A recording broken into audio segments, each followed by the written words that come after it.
Hello, my name is Grandy, and I'm going to demonstrate how to wedge clay. Wedging is accomplished by using a kneading action with your right hand on the right side of the clay and your left hand lower and close to the table, pushed downward and away from you. You will be working mostly with your right hand. The clay will move back away from you just a little bit and leave some clay coming from the right side of the cone. Using your left hand, rock the clay back toward you so that it is standing on the 1 or 2 inch tail of clay left after the first step. Apply just a little bit of rightward and downward pressure with the left hand as you bring the clay back. The pressure you use will be less than what your right hand had just applied to the clay. As your left hand rolls the clay onto its tail and compresses down and to the right, the original tip of the cone will drift to the left and the tail should fold up under the cone. These steps need to be repeated anywhere from 15 to 25 times until the clay is totally homogeneous and there are no more bubbles. When finished, you can see how it shows the spiral at the butt end of the cone.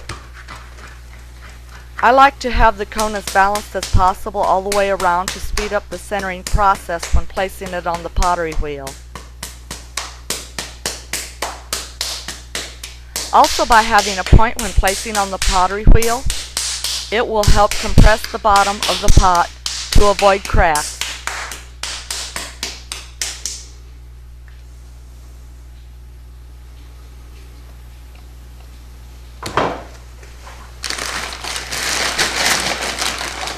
I like to weigh the clay before I begin to wedge. I use different weights of clay for lids, bowls, vases, and other items. I will wedge one for a vase, a ginger jar, and also a lid. The piece I am working on now will be the lid.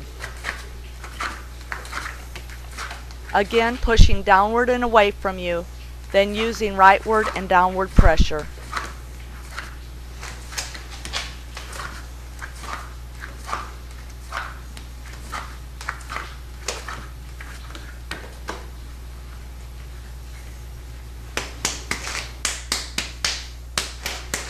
Wedging clay should always be worked on a plaster or canvas surface. It is usually easier if you are standing. I use a wedging table that I made of plaster and covered with canvas. One of the most important steps in working with clay is to prepare the clay before throwing or hand building.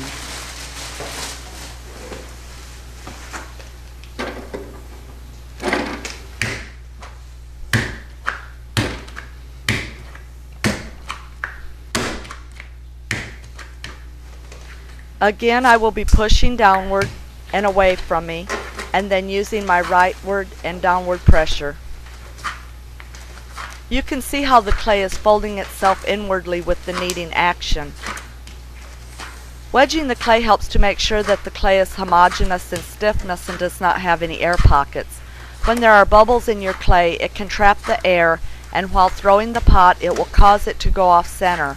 If the pot is thrown off center, it will greatly hinder the success of your piece of pottery that you are making and can cause your pot to blow up in the kiln due to the air expanding during the firing process.